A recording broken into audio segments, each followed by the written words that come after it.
So GoodEarth as a group, we've basically been trying to build sustainable communities for the last 25 years, 30 years.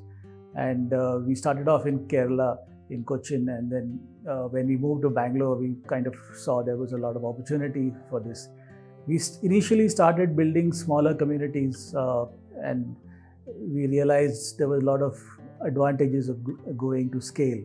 So GoodEarth Malhar actually was visualized as an eco-village which would over years grow into becoming a very vibrant community. And many of our ideas of building with mud, for example, many of the technologies that we were experimenting with was possible to implement at this scale. So we came upon this 50 acres of land. So we started working on this project, and over the years we've done various experiments of how layout should be done in a way that we could accommodate various user types.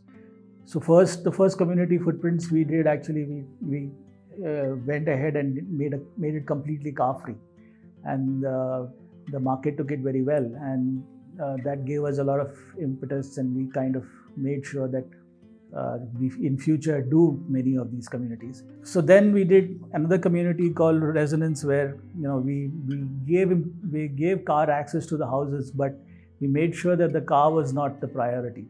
We made sure that there was enough place for children to play, and the car did not come in the way of the landscape. And we designed this project called Malhar Patterns. We basically had to divide the land into two parts, and there was two clusters, two kind of communities which is in the whole project.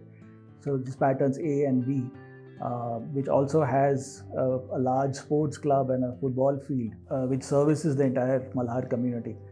So Patterns A was a little different from Patterns B. A was basically a loop road where the houses were built around, and the parks were 4 distinct parks, and each park had its own character. And the other part, the B part, again we had various kinds of clusters. We had these. We had a central sort of plaza, which is very attractive, and then we have and the houses also were kind of customized. Each location, wherever the location of the houses were, then we designed different houses for that, and we had almost 4 or 5 types of houses, depending on where they came. So that was quite interesting. So we had a kind of open plan for some of the houses. We had places which did not have park facing. We had courtyard houses. And we especially designed the corner houses. The corner houses became very popular because then they had land on 2 or sometimes 3 sides. So that became very attractive. This was something very different from what normally layouts are in Bangalore. The cluster planning really was attractive, and the scale of the cluster we managed to keep in such a way that it became very intimate. You share your neighborhood cluster with only 7 or 8 houses.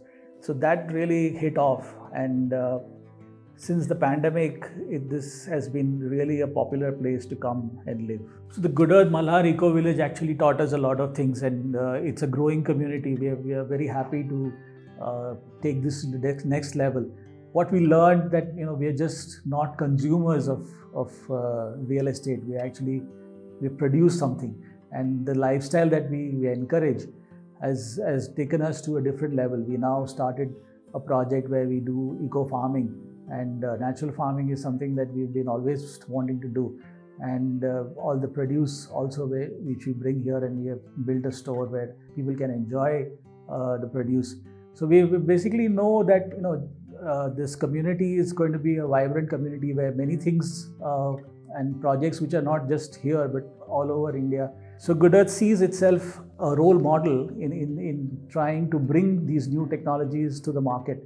And we are, as a group, we can only showcase one, but we hope that people come and build many more communities like this all over, and come and see us. We are kind of an open book. We want people to come and see what we do and learn from what we do, so that you can replicate it wherever you are in the world.